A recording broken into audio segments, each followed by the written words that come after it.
They didn't call me a father. They called me unstable. My name is Adrian Cole, 68, methodical to a fault. I built my life on lists, contracts, and clocks that never missed a beat. Then one afternoon, my own children, Noah and Sophie, walked into my house with a doctor I'd never met, and language I'll never forget. Late-onset paranoid disorder, he said softly, eyes already on the forms. For your safety, and everyone else's. His name was Dr. Keaton. His tie was neat. His report was neater. It took him 20 minutes to erase a lifetime. By nightfall, I had a wristband and a room number at Cedar Ridge Behavioral Center. By morning, my signature, copied, pressed, and notarized, had turned into power of attorney I never gave. My accounts were consolidated. My home was under evaluation, and my voice on paper was officially unreliable. I am not a man who panics. I observe. Cedar Ridge smelled like antiseptic and fear.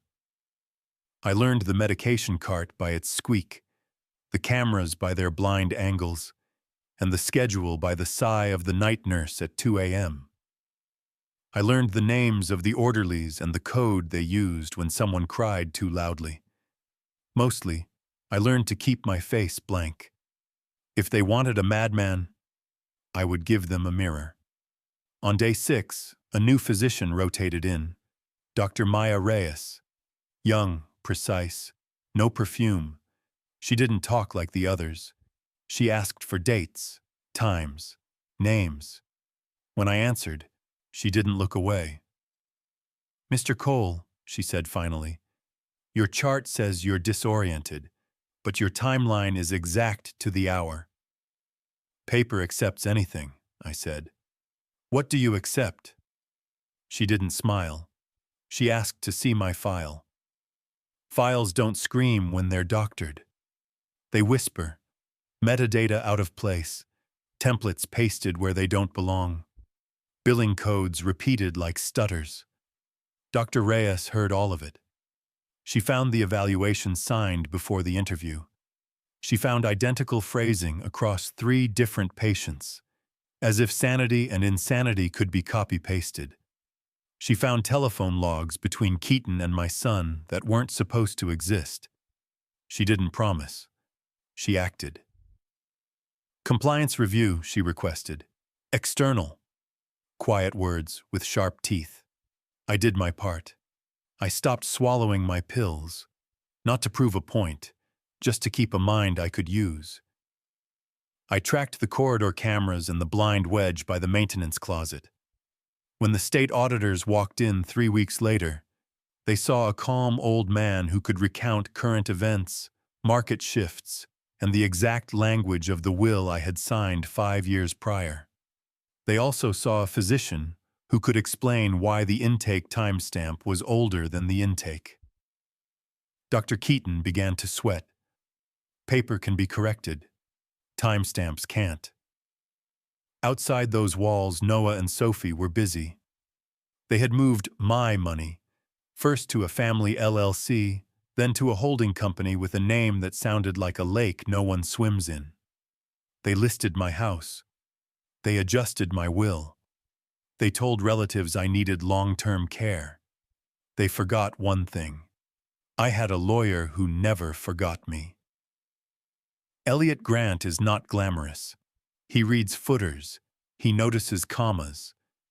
When Dr. Reyes sent a quiet packet, billing irregularities, version histories, the copy-pasted paragraphs, Elliot did not gasp. He filed. Injunctions. Freezes. A petition to vacate capacity findings on the grounds of fraud and professional misconduct. He brought in Nora Feld, a fraud examiner with a palate for shell companies. She tasted the water of that lake and spat it back in court. The day of the hearing, Cedar Ridge fell silent, not because of me, because of records. The judge looked at Dr. Keaton's report. then at the audit trail. "Doctor," she asked softly, "how did you sign a form before you met your patient?" He tried to speak. The answer didn't arrive. I didn't win that day. Sanity is not a trophy. But the court gave me my signature back. It restored capacity. It unwound transactions made under the fog of a false diagnosis. It ordered disciplinary action. And it gave me a stare from my children I had never seen before. Panic without love. I went home to a house I no longer recognized. Real estate brochures on my table. Storage labels on my study door. A sticky note on my grandfather clock. Appraiser coming Tuesday. Their handwriting. I made tea. I made a plan. There is a kind of revenge that burns hot and leaves ash. I chose the other kind, the one that waters a tree after a forest fire. First, I rebuilt the perimeter. Elliot filed permanent protective orders. Noah and Sophie lost access to my accounts, my home, my calendar. Then we moved quiet and wide. Cedar Ridge's insurers learned new words: pattern, kickback, intent. Dr. Keaton learned another: indictment. I didn't attend the day he pleaded. I was busy meeting with Dr. Reyes. "Why did you help me?" I asked. "Because the facts helped you first," she said, "and because someone's father should not be a billing code." I slept that night. In the morning, the house felt different, like a stage reset after the curtain falls. Same furniture, same light, but some arrangement in the air had moved in my favor. The kettle clicked off. I poured tea, sat by the window, and listened to a city that never knew my name but had opinions about my net worth. At 9:13 a.m., Elliot called. "Two things," he said. "First, the temporary orders are now permanent. You're locked in control. Second, they hired a new psychiatrist." Of course they did. "Dr. Gideon Parr," Elliot said. "He bills himself as a capacity specialist. Credentials look clean, but his reports in other cases read like photocopies of one another."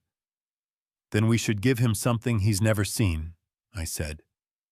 "Like what?" "Like silence," I replied. "Let him talk until he can't." I wasn't planning to fight ghosts. I would fight paper. By noon, Nora sent over a spreadsheet that looked like a topographical map. Ridges of transactions, valleys of shell accounts. A river of wire transfers running exactly 31 minutes after each clinical evaluation. She highlighted a name I didn't recognize. Vantage Elder Care Placement, LLC. "Middlemen," she said, joining the call. "They consult with families about memory care and expedite clinical assessments. Referral fees are disguised in outreach invoices." "Does Cedar Ridge use them?" I asked. "Frequently," Nora said. "And so did 3 other facilities where Keaton moonlighted." Dr. Keaton was out of my daily frame, but not out of the story. A plea doesn't erase a network. It just marks the first broken link. "Build me a map," I told Nora. "Start with placement agencies, move to physicians, then facilities, then holding companies. Where they overlap, draw me a city." "On it," she said. At 3:05 p.m., Dr. Reyes arrived at my home. She stood on my porch with a brown envelope and the posture of someone prepared to be followed. Inside the envelope lay copies of metadata logs, billing summaries, and 2 emails that had been forwarded to her by a nurse now on administrative leave. "I have reported these to the hospital general counsel," she said carefully. "Which means someone else will soon report me." "Whistleblowers make strange dinner guests," I said. Tea? She shook her head. I can't stay. I wanted you to see this. She tapped one of the emails. Vantage scheduled evaluations before families consented. Then they coached relatives on red flag phrases, hallucinations, misplacing knives, confusion with money.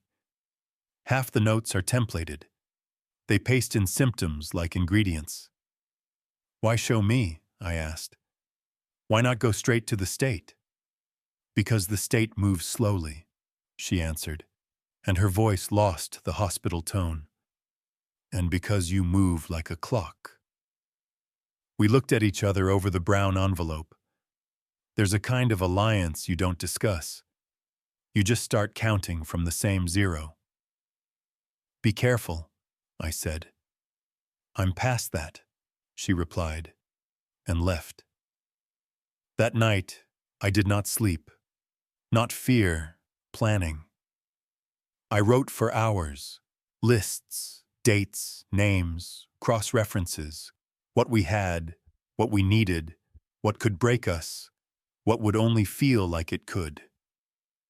When I finished, I opened the drawer where my old wills used to live and found a single object left from a life that had almost been auctioned. A brass stamp with my initials, the one my wife bought me when the company turned 25 ans. I pressed the cold seal into my palm until it hurt, until the imprint of AC stood on my skin like proof. In the morning, I called Elliot again. It's time to go wide, I said. Define wide. Not just me versus my children, I said. Not just me versus Cedar Ridge.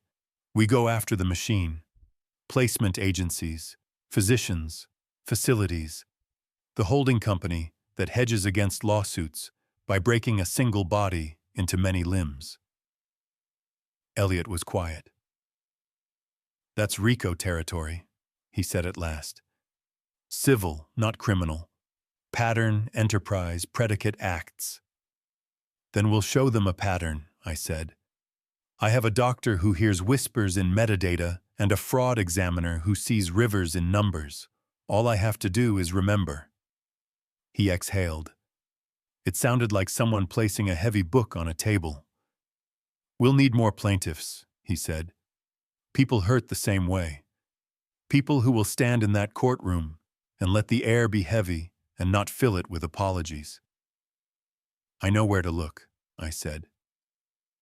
I went back to Cedar Ridge, not as a patient, not as a supplicant, but as a man who had memorized the squeak of their medication cart and the blind wedge under their camera. I signed in at the front desk like a guest at a forgettable hotel. Visiting? Asked the receptionist without looking up. Confirming, I said, and handed her a letter from my attorney requesting copies of my full medical record, including raw EHR access logs. The receptionist blinked and called a supervisor. I sat in a chair that had been broken the morning I arrived months ago. It was still broken. A man in a navy blazer approached. Mr. Cole, he said, I'm James Whitman, interim administrator. We're cooperating fully with the state. Good, I replied. Cooperate with me. His smile didn't reach his eyes. Our counsel will be in touch. I brought my counsel, I said. I pointed to the door, where Elliot was stepping in, thin briefcase, worn shoes, the demeanor of a librarian who has been asked to check out a thunderstorm. He was followed by a process server who, with all the drama of handing someone a sandwich, delivered notice of preservation of evidence and a spoliation letter that might as well have been a siren. Whitman read the top lines. He did not offer us coffee. Outside, Elliot adjusted his glasses. You do understand, he said, that this is going to get uglier before it gets clean. I lived in ugly, I said. They called it care. We built a case by architecture. Nora's map spread across my dining table. A green web of LLCs, doctors with evening privileges, placement agencies that folded and reopened every 2 years under new names that were the same names with different vowels. We tagged identical report phrasing, cut and paste mistake patterns, timestamps that traveled backward like a clumsy time machine. We found Noah in email threads with Vantage, polite, efficient, transactional. We can do the consult Tuesday. We'll need Keaton's assessment same day or earlier for POA. Meanwhile, Sophie filed a defamation suit against me.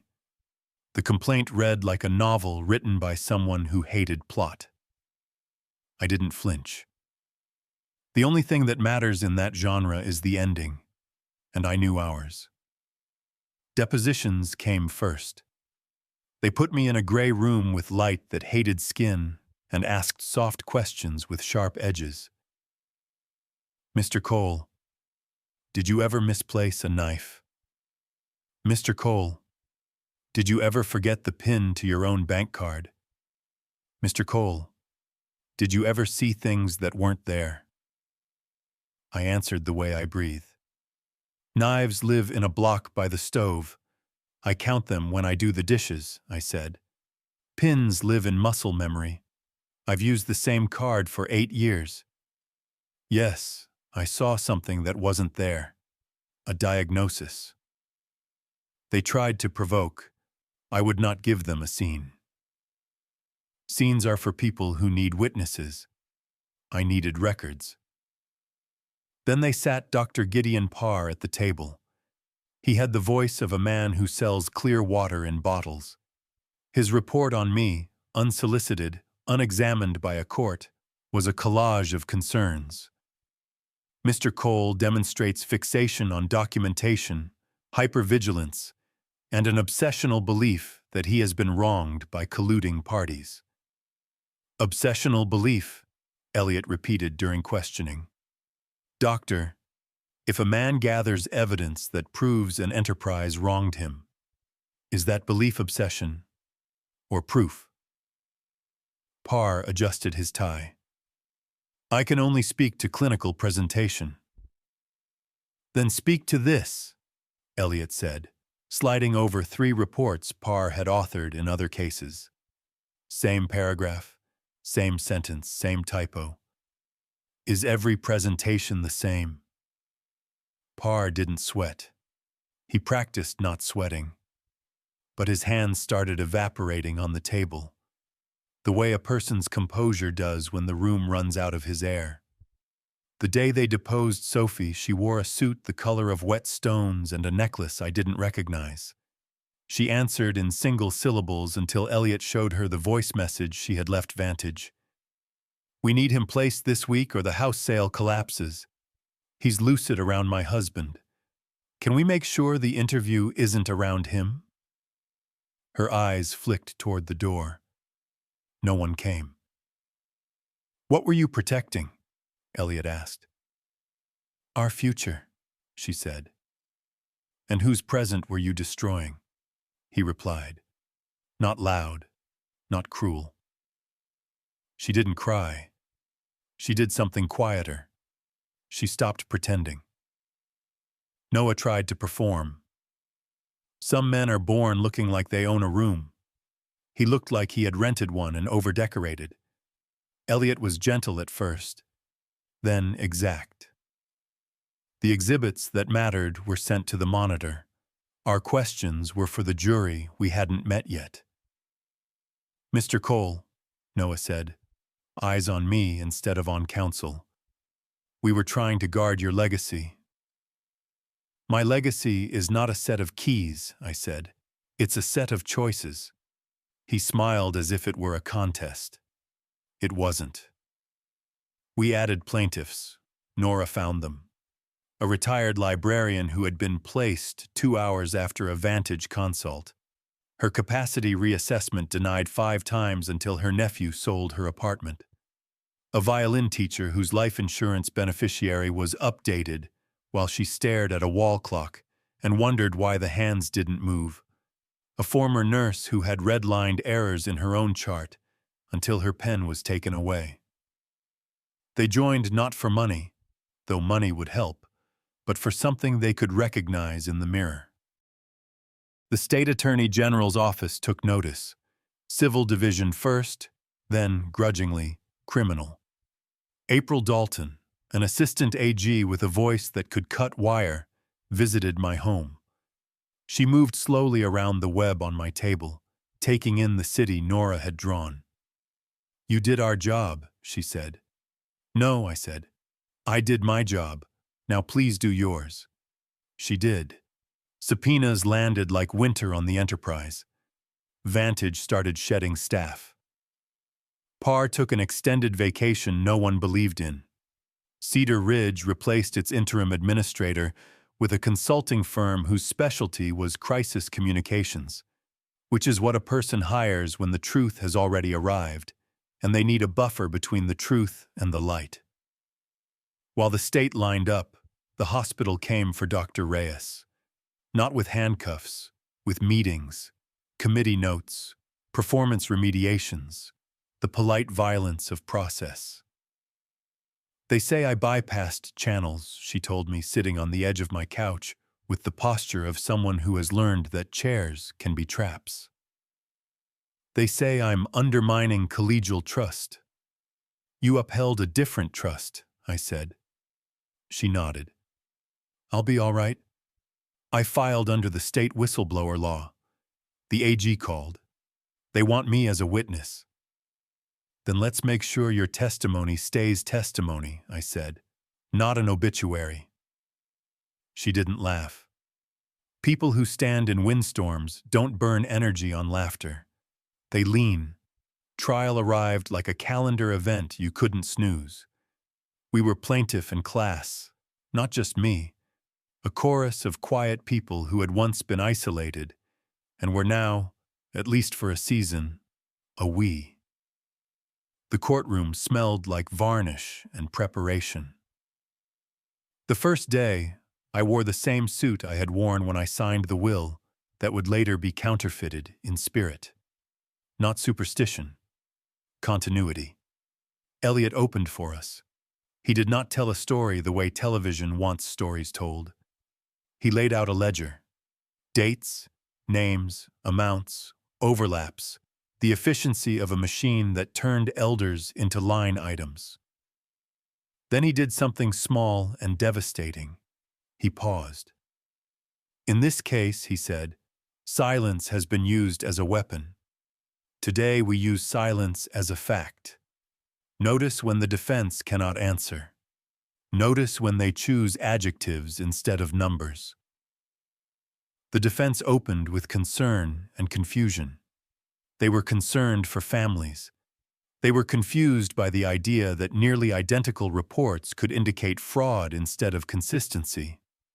They spoke about best practices the way a magician speaks about sleeves. And then we called witnesses. The retired librarian sat straight and told the court the exact day she was placed, and the exact day the light in her apartment changed because it no longer belonged to her. The violin teacher didn't cry. She described the difference between a metronome and a clock. "A metronome holds you steady," she said. "A clock can be stolen." When it was my turn, I did not perform. I carried in a small cardboard box marked "Study," the one I found with a sticky note on my grandfather clock. Inside were copies, my bank statements, the revised POA, the intake form whose timestamp moved backward, the voice message Sophie left Vantage, a blurred printout of Noah's email where he wrote, "We can't risk him meeting the assessor when he's sharp in the mornings." Elliot asked me to explain each item. I did what I have always done. I counted. The day Dr. Reyes testified, the courtroom changed temperature. She spoke with the precision of a surgeon and the ethics of one who has watched a scalpel in the wrong hands. She explained template drift in electronic medical records, billing code anomalies, copy artifacts in notes that were allegedly typed fresh, the difference between clinical narrative and administrative fiction. The defense tried to paint her as disgruntled. They implied ambition. They implied vendetta. They implied everything but courage. She answered like a person who had rehearsed the truth until it lost every tremor. By week 3, Vantage Eldercare folded. The owners formed 2 new companies with names like Rentals Near Lakes. Nora slapped diagrams on the screen that made the jury's eyes narrow, as if distance could sharpen focus. Patterns don't require belief. They require vision. In Cross, the defense brought up my children. They asked if I loved them. I told the truth. I loved who I believed they were. They asked if I wanted them punished. I told the truth. I wanted the harm undone. They asked if I intended ever to see them again. I told the truth. Intention isn't the same as access. On a Tuesday that smelled like rain, Noah took the stand for the defense. He tried earnestness. He tried filial concern. He tried phrases he had underlined the night before. The exhibit that ended that performance was his text thread with Parr. "He's slippery mornings. Can you frame questions around confusion with money?" "We'll standardize," Parr replied. "Standardize," Elliot repeated. "Doctor, is that your word or his?" Parr looked at the judge.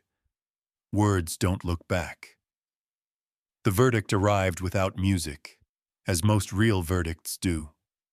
Liability for the facility. Liability for the placement agency that no longer existed. Liability for the physicians who had signed by template. Damages for plaintiffs. Restitution and disgorgement across the enterprise. A monitor appointed. A notice to families statewide explaining their rights before any capacity determination. A bulletin to hospitals. No templated determinations. No same-day capacity switches for financial instruments. Mandatory second opinions, if requested. I did not cheer. I pressed my thumb to the old brass stamp in my pocket until the initials marked me again. AC. It meant nothing to the room and everything to me. That should have been the end of the story. But ends are myths. There are only afterwards. In hours, Dr. Reyes faced a hearing. The hospital's council assembled phrases that make civilians sleepy. Disruptive, non-conforming, risk exposure. April Dalton showed up uninvited, sat in the back, and at the precise moment the chair cleared her throat to begin a reprimand, April rose and placed a single page on the table. The state's notice of intent to call Dr. Reyes as a witness in related criminal proceedings and affidavit of whistleblower protection. "Proceed," April said softly to the chair. "If you like." They didn't like. The hearing concluded with continued employment under review. We both knew what that meant. Maya would find another hospital. Systems don't easily forgive mirrors. We met in the park 2 days later. She brought coffee. I brought a folder with a foundation charter. It wasn't named for me. It wasn't named for her. It was named for the thing we almost lost and then rebuilt with nothing but paper and will, the Ledger Trust. It funds independent second opinions for capacity evaluations, legal aid for elders and caregivers, and small grants for clinics that refuse referral fees, I explained. It's not a monument. It's a tool. She read quietly, then signed as a founding board member. No speeches. We aren't speech people. We are document people. There was one last corridor I had to walk. Not a courtroom. A church basement where a community mediation group offered space to families like wreckage after a storm. Understandable, common, and not safe to touch with bare hands. Noah and Sophie sat at opposite ends of a folding table. The mediator offered ground rules. We didn't need rules. We needed truth that didn't aim to win. Why did you do it? I asked. We were scared, Sophie said. Her voice was thinner than the first time I heard it ask for ice cream through a kitchen fan. You were getting older. I am older, I said. Getting is not a crime. No one teaches you this, Noah said. Not to me. No one teaches you what to do when the person who raised you becomes someone who might not be able to raise himself. You chose a shortcut, I said. You chose paperwork over patience. We chose certainty, he replied. You chose control, I answered. I understand the temptation. I do not forgive the method. They asked for access. They asked for visits. They asked if a different life, one where we went to dinner on Sundays and pretended time had forgiven us, was possible. I won't be theatrical, I said. Here is what is true. You will have no access to my finances. You will have no access to my decisions. If you want to see me, you may write. I will choose when and if to reply. You will accept those boundaries without negotiation. Sophie nodded quickly, and then, very slowly, more honestly. Noah looked at the ceiling as if an answer were written there. Then at the table, where all the answers had always lived. When we stood to leave, Sophie touched my sleeve the way one touches a museum piece, respectful, unsure if contact is allowed. I did not pull away. The mediator called it progress later. I call it accuracy. We are not healed. We are categorized. Spring turned the city into its better self. I took long walks past buildings that had held strangers' lives for 100 years. How many stories of inheritance and fear and control had played out behind those bricks? How many had ended in mercy? How many in court? I carried a small notebook in my pocket, not because I needed to remember, but because writing had become my way of leaving signs for my future self. This happened. You survived. Keep going. The Monitor filed quarterly reports. Cedar Ridge installed real oversight. The enterprise tried to replace its arms. The state politely broke them. Parr found himself facing a different kind of panel, one now free to use the word fraud. Vantage's new lake-named clones died before they could swim. The Ledger Trust funded its first 10-second opinions. 3 prevented unlawful placements. 4 armed families with questions they didn't know they were allowed to ask. And 3 confirmed diagnoses that were real and needed treatment. Because truth is not a weapon, it's a light. One afternoon, I opened a box I had not been able to open since coming home.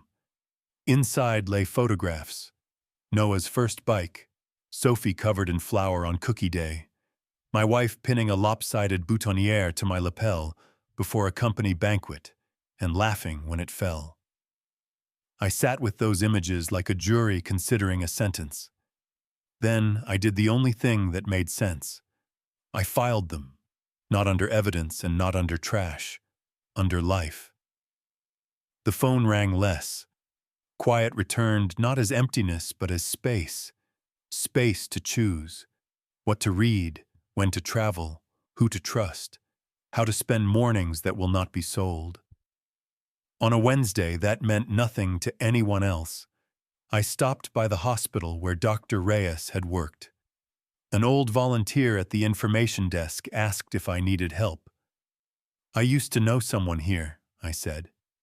People move, she replied kindly, as if she were handing me an alibi for sadness. Some stay, I said, and thanked her. I mailed a letter that evening. Not to my children. To the nurse who had sent those first 2 emails to Dr. Reyes. The risk that begins every correction. I didn't know her name at the time of the hearing. I knew it now. I wrote 3 sentences. You changed the direction of a machine by telling the truth. That is work most people never do. Please accept this small grant from the Ledger Trust for further training, with my thanks." She wrote back on paper, not email. I almost didn't send those messages. Half a page later. "I am not brave. I was tired." She was wrong about the first part, right about the second. Most good deeds are fatigue wrapped like courage. The last part of our story happened in a room with no microphones. Elliot and Nora came by. We sat at my table, now bare of maps. We signed the last documents, closed out the last accounts, sent the last checks. Elliot placed a folder in front of me. "Officially," he said, "you owe no one anything." "I owe you," I said. "You paid us," Nora answered, and smiled for the first time without any reservation. The rest wasn't a debt. It was work. After they left, I wound my grandfather clock. The pendulum moved like a metronome, steady, not negotiable. I stood there until the quiet took shape around it. You might be listening for a miracle. There isn't one. There's just a man who fell into a machine and climbed out with receipts. There's a doctor who remembered that charts are for people, not for billing. There are lawyers who chose commas over cameras, and a state that decided to care enough this time to set a precedent someone else might use when their children panic and pick the wrong door. If you are where I was, here is what I know. Write. Dates, times, names. If they call you confused, let your pages answer. Ask for your records. Ask for a second opinion. If they tell you it's not necessary, understand what that means. Necessary is what a system calls the thing that makes it easy. Truth is what you call the thing that makes it right. I do not know what my children will say about me in rooms I'll never enter. I know what I will say about them. They were afraid, and they converted fear into control. They are learning, very slowly, to convert it into respect. Respect has rules. I wrote them down. It helps. My name is Adrian Cole. The people who tried to take my mind to get my money lost both. Their version of me and the fortune they mistook for love. What I kept wasn't a trophy. It was a ledger filled with facts, a clock that keeps perfect time, and a set of doors I open myself. Tonight, I'll make tea. I'll read in my chair with the light just so. And when I sleep, it won't be because the world got kinder. It will be because I did my work, and paper, my old enemy, my best witness, finally tells the same story I've been telling all along.